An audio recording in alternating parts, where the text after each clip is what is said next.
সব কেটে নিলাম। এগুলো হলো ধনিয়া পাতা, সব একবারে কাটছি, ধুয়ে তারপর ফ্রিজে রাখবো। আর কুমড় ফুল এগুলো দিয়ে পাকোড়া বানাবো। আর এগুলো হলো চিংড়ি মাছ দিয়ে কুচোইছি, চিংড়ি মাছ দিয়ে ভাজি করব। পেঁয়াজ কাটলাম, কারণ পেঁয়াজুতে দিতে হয়। টমেটো দিয়ে চিংড়ি মাছ আছে, আর মাছ আছে বোয়াল মাছ, এই দিয়ে ভাজি করব। এদিকে আবার বেগুনি বানাবো, এই জন্য বেগুন কাটলাম। আর বেগুন আবার গোল গোল করে কাটছি, মাছ দিয়ে ভাজি করব। কাটা কুটা সব শেষ। আমার বাবাটা ঘুমাইছে, এখন আমি রান্না করব। এদিকে বুট সিদ্ধর জন্য দিয়ে দিছি, অনেকটি দিছি, কারণ যেন 3-4 দিন আর সিদ্ধ করা লাগে না। এদিকে সব ডাল মশলা নামাই রাখছি, চিংড়ি মাছ কাটতে রাখছি। এগুলো আবার ছেলের জন্য ডিম সিদ্ধ করে রাখছি, ঘুম থেকে উঠে তারপর খাইবে। পাড়াও একটু মশলা বেটে রাখছি। এখন আচার আয়োজন দেবে, তারপর রান্না বান্না শুরু করব। গুছাইতে যতক্ষণ লাগে তার চাইতে একটু কম লাগে আবার রান্না করতে, আবার তার চাইতে কম লাগে খাইতে। চলে আসলাম রান্না করার জন্য, এইসব গুছিয়ে নিলাম। টমেটো দিয়ে চিংড়ি মাছ ভাজি করব, মাছ দিয়ে ভাজি করব, সব গুছিয়ে রাখছি। এই যে এইটা পেঁয়াজ দিব, আর কি ডাইল এখন পর্যন্ত হয় নাই। বেসন গুলিয়ে রাখছি, বেগুনি বানাবো চিংড়ি মাছ দিয়া, কুমড় ফুল ভাজি করবো, আর এটাতে পাকোড়া বানাবো। সব কিছু গোছানো শেষ। কারণ ছেলে এখনও ঘুমে। বুটটা সিদ্ধ করে ধুয়ে রাখছি, নামাজ পড়ে সব কিছু চুলায় দিব। এই ছেলের জন্য ডিম সিদ্ধ করে রাখছি 3টা, ঘুম থেকে উঠবে তারপর দিব।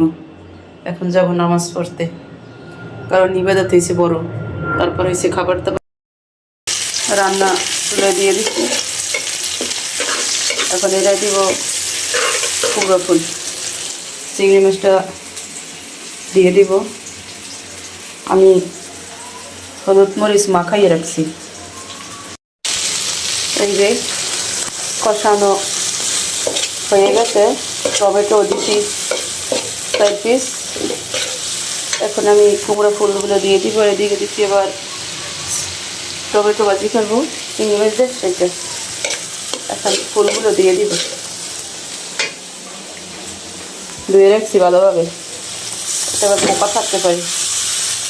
এদিকে আবার আমার ছেলে উঠে গেছে, তার আবার তার সাথে নিয়ে রান্না করছে, কোলে লইয়ে লইয়ে। না বাবারা, ও বাবারা,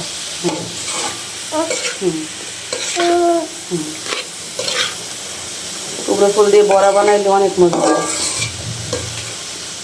আজকে চিংড়ি মাছ দিয়ে ভাজি করলাম।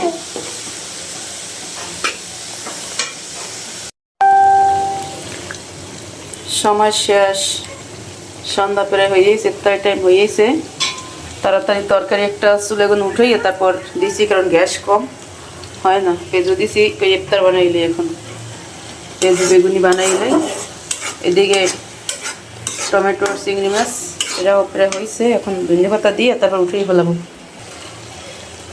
এখন উঠেই এটা বুট দিব আবার, কারণ তরকারি এবার ইফতারের পর রান্না করতে হবে, আগে ইফতার বানাইলে।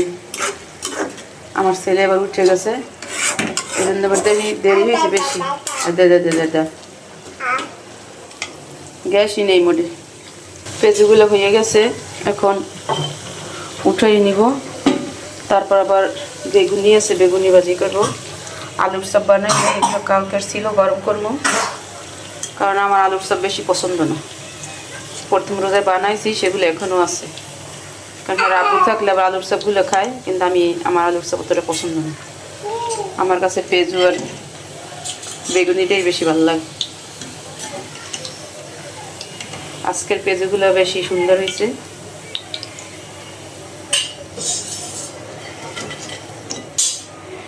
আব্বু তুমি খাবা? এখন বেগুনি আমার অল্প, বেশি নি নেয়, কারণ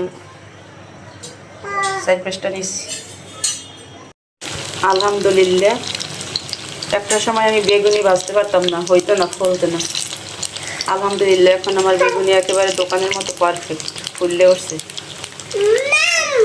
গত বছর অনেক সুন্দর হয়েছে, এবছর কারণ বেগুনি হয়েছে আপনার বেটারটা যদি গলা ঠিকঠাক মতো হয় তাহলে বেগুনি ঠিক হয়। আব্বা খাবা? খাইবে ওর আগে। এই তারপর উঠাইলে, এই তো হয়েছে একবারে দোকানের মতো হয়েছে। তুমি বেগুনি খাবা? সে খাইবে। এই তো একটা দিতে আছি, আমার ছেলে অস্থির হয়ে গেছে। আবু গরম গরম গরম ধরো না, মোনা ধরো না।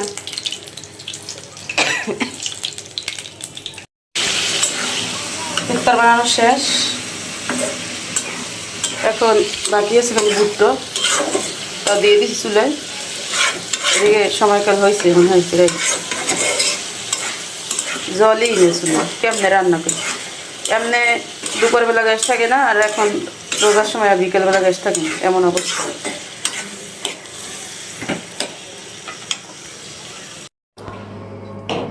এই হলো আমার ইফতার আজকের। চলে আসলাম,